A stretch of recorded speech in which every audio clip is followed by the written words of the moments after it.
आप तैयार रहिएगा, मैं आपको पिक करने आऊंगा। सी यू।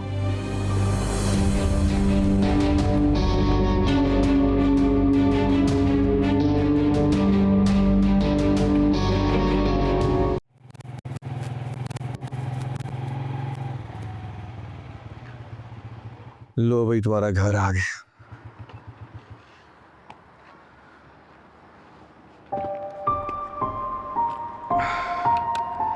भाई आप अंदर नहीं आएंगे? नहीं, तुम जाओ। और हाँ, हसन को मेरा सलाम कहना। जी कह दूंगी।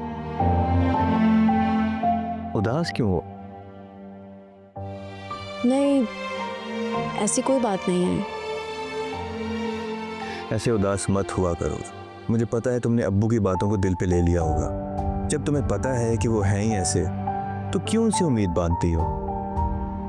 आप ठीक कह रहे हैं भाई। वैसे एक बात कहूँ, जब मैं अलग घर ले लूंगा ना, फिर जितने दिन चाहे तुम आके मेरे पास रह लेना। ठीक है। अच्छा अब मैं चलती हूँ। ओके, जाओ। खुदा हाफिज।